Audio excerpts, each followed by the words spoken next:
Bonjour et bienvenue dans Radio Cessort, votre rendez-vous quotidien dédié à la cybersécurité. Je suis Marc-Frédéric Gomez et j'espère que vous allez bien. Nous sommes le 2 mai 2026 et au sommaire de cette édition, Canonical détaille sa stratégie d'intégration de l'IA dans les Ubuntu pour 2026, divulgation publique de la CVE 2026 31431 baptisée Copyfail, une élévation locale de privilèges dans le module ALGIF et AED du noyau Linux avec un exploit déjà disponible. La CISA et ses partenaires internationaux publient un guide consacré à l'adoption en sécurité de l'agentique IA, ciblant les risques de privilèges creep et de behavioral misalignment. Diffusion d'un guide conjoint CISA, DOW, DOE, FBI et départements d'État sur l'application des principes Zero Trust aux environnements OT, les environnements SCADA et industriels, avec une mention explicite des activités de Volt Typhoon.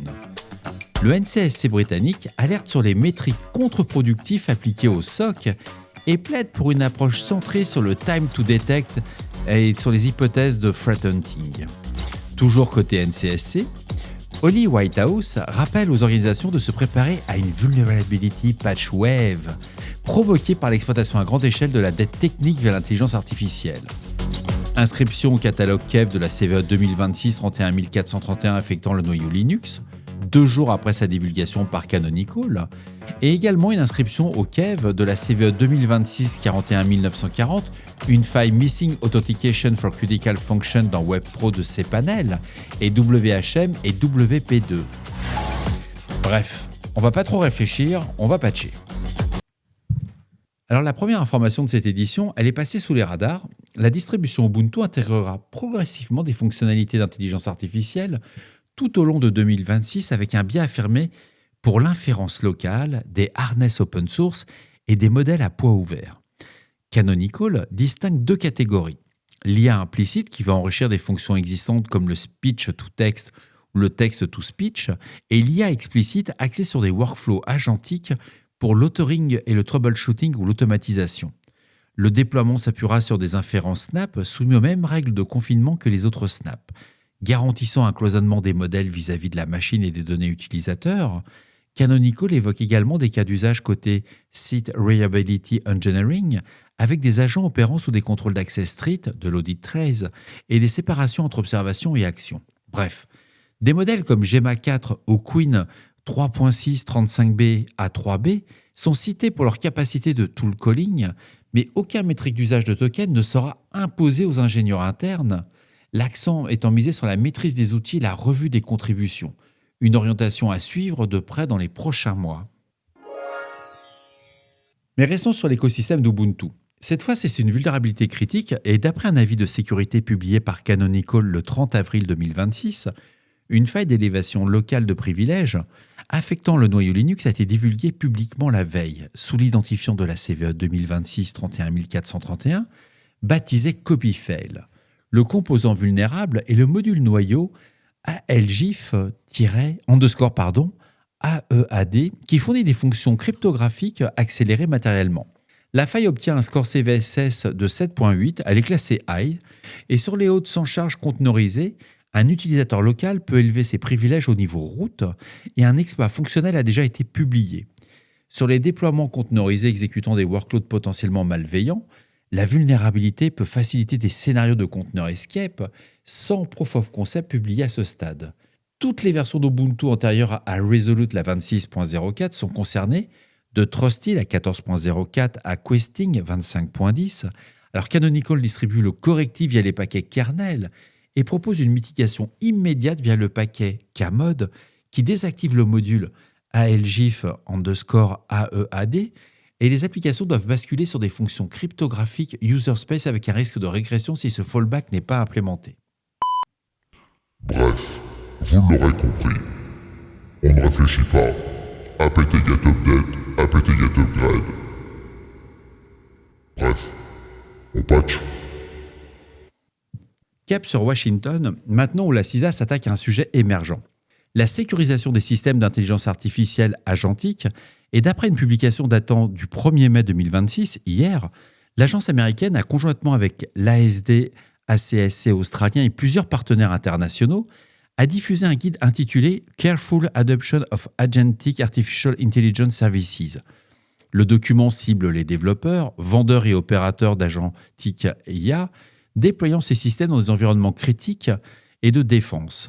La CISA identifie 4 risques de cybersécurité majeurs spécifiques à ce type d'architecture: une expanded attack surface, des phénomènes de privilege creep, des cas de behavioral misalignment. Ah là là, mais c'est pas possible. Il faut que je traduise tout ça, ça me saoule de le lire en anglais. Et l'opacité des event records générés par les agents.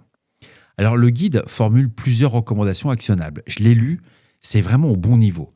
C'est des conseils qui peuvent sembler pour des gens qui font de l'opérationnel toute la journée assez simples, mais c'est de ne jamais accorder d'accès large ou non restreint à des données sensibles ou à des systèmes critiques, démarrer les déploiements sur des cas d'usage low risk ou non sensibles, intégrer la sécurité des agentiques IA au security model et au risque de posture globale de l'entreprise ou de l'organisation.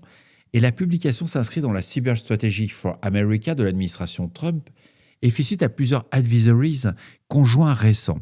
C'est à lire, il y a pas mal de bonnes pratiques, c'est que du bon sens. Et justement, dans la continuité de cette série de publications, la CISA a diffusé 2 jours plus tôt un autre guide structurant. Dans une publication conjointe datant du 29 avril 2026, l'agence américaine, en partenariat avec le département of War, le département de la guerre, le département de l'énergie, le FBI ou le département d'État, ils ont mis en ligne un document intitulé « Adapting Zero Trust Principle for Operation Technology ». Bref, il va s'adresser à tous les propriétaires ou opérateurs et intégrateurs de solutions SCADA ou industrielles confrontés à une interconnexion croissante de leur environnement industriel. C'est vraiment une surface d'attaque qui a été élargie et il y a des nouveaux vecteurs. La CISA a rappelé avoir observé des acteurs comme Volt Typhoon ciblant des systèmes industriels pour compromettre, escalader et maintenir l'accès dans les environnements opérationnels dans une logique de prépositionnement sur des réseaux contrôlant des processus physiques critiques.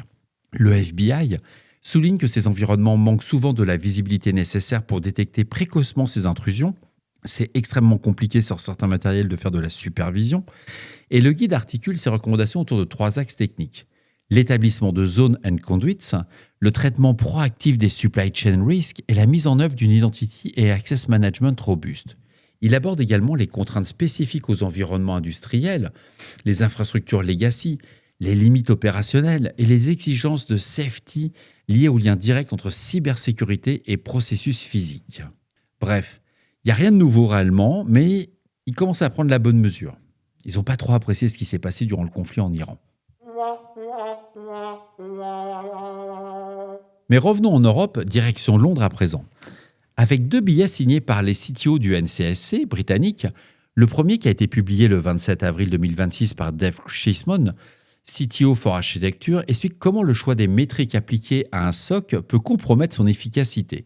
Le NCSC constate que des SOC à fort potentiel deviennent inopérants à cause d'indicateurs inadaptés. Hérités des modèles ticket-centriques des services IT classiques, 4 métriques sont identifiées comme contre-productifs. Le nombre de tickets traités, qui incite les analystes à clôturer rapidement en false positif avec des taux observés jusqu'à 99%, le temps de clôture d'un ticket, aux effets comparables, le nombre de detection rules qui alimentent une inflation d'alertes et des règles centrées sur des IOC unitaires telles qu'une simple adresse IP, et le volume de logs collectés souvent sans valeur réelle pour la détection. Ils ont tout à fait raison. C'est vraiment quelque chose que moi j'ai vu aussi. On aime beaucoup dire j'ai traité 10 000, 20 000, 30 000 tickets, je les ferme en 4 minutes 30, du bullshit à l'état brut. Mais surtout, ce qui se produit, c'est qu'on va mettre un nombre d'IOC qui ont été, entre guillemets, installés, mis en place. Mais tout ça, c'est du bullshit, ça sert à que dalle, quoi. Ça sert juste à un chef à plume de lui faire croire. Tu vois, il y a 20 mecs qui bossent sur ton SOC et ça envoie du lourd. Non, et puis le pire, c'est quand les mecs commencent à se vanter, qui disent on a plusieurs dizaines de milliers d'événements par seconde. Ouais, super. Bah, t'as un truc qui sait lire des logs, mais tu sais pas quoi en faire. Faut pas le lire, on le dit pas comme ça. On va être plus bienveillant. Alors, le NCSC a cité un cas où des principaux flux de logs tronquaient chaque entrée, à 30 caractères sans que personne ne s'en aperçoive, et les seules métriques jugées pertinentes sont le time to detect et le time to response, validés par des exercices de red teaming ou de purple teaming. Le NCSC préconise les hypothèses de threat hunting et un seuillage strict des faux positifs et une couverture des logs alignée sur le framework MITRE ATT&CK. Bref, du bon sens, quoi. À lire. Si vous avez un truc à lire aujourd'hui, lisez ça.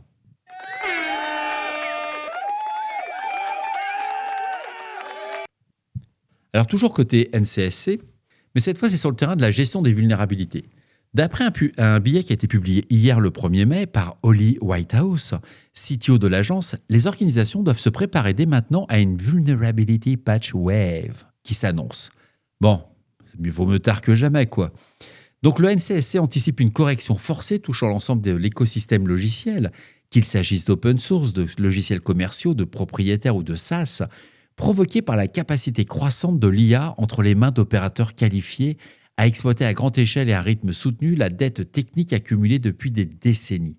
Bref, le NCSC prévoit un afflux de correctifs couvrant toutes les sévérités dont un nombre significatif classé critique, et 3 priorités sont formulées. Identifier et réduire les surfaces d'attaque externes, en commençant par le périmètre Internet Facing, afin de traiter les instances cloud et on-premise. Remplacer ou ramener sous support les technologies end-of-life qui ne peuvent plus recevoir de patch, ou déployer les mises à jour rapidement, fréquemment et à l'échelle, y compris dans la supply chain.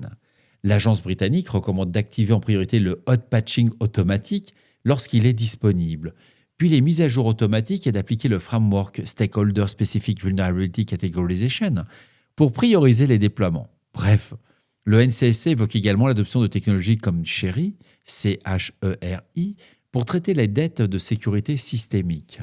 Alors le document est hyper intéressant. Maintenant, dans la vraie vie, effectivement, on va avoir des vagues de patch management qui vont avoir lieu, mais je demande de voir ce que ça va donner à l'échelle. Parce que tant que ce sera des humains qui vont faire le patch management, avec tous les risques de régression, entre guillemets, d'impact business, ça va être à voir. Perso, j'y crois très moyen. Mais on n'aura pas le choix.